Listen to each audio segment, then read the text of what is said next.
ఉన్న ఆశ, నమ్మకం ఎంతో గొప్పదంటే వారు వెళుతున్న మార్గంలోనే ఆ 10 మంది యొక్క ఆ బాధాకరమైన వ్యాధి పూర్తిగా మాయమైపోయింది. వారు స్వస్థత పొందారు. వారి జీవితాలు మారిపోయాయి. 9 వెళ్ళిపోయారు.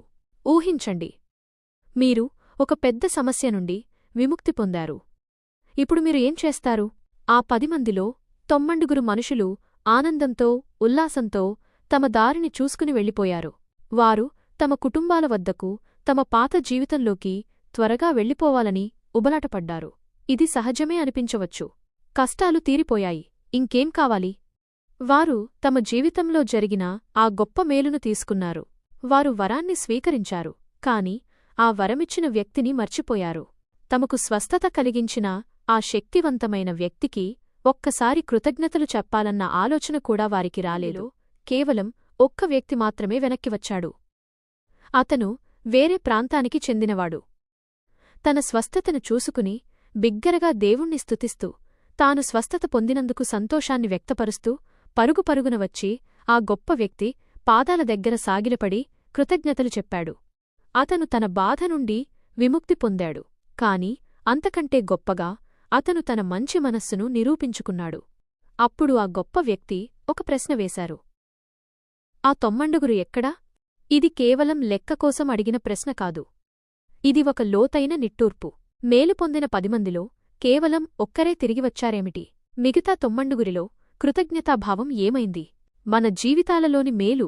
ఈ కథ మనకు ఒక గొప్ప పాఠం నేర్పుతుంది. మనం మేలు పొందేవారిగా ఉండడం ముఖ్యం కాదు, కృతజ్ఞత చూపేవారిగా ఉండడం ముఖ్యం.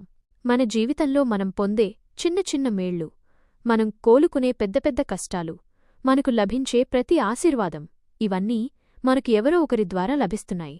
మీరు మంచి ఆరోగ్యం పొందినప్పుడు ఆ 9లా కేవలం మీ పని చూసుకుని వెళ్ళిపోతున్నారా? మీరు విజయం సాధించినప్పుడు మీకు సహాయం చేసిన వారిని మర్చిపోతున్నారా? మీకు ఈరోజు లభించిన ఆహారం కోసం, భద్రత కోసం, జీవనం కోసం మీరు కృతజ్ఞత చూపిస్తున్నారా? కృతజ్ఞతాభావమనేది కేవలం ధన్యవాదాలు అని చెప్పడం కాదు.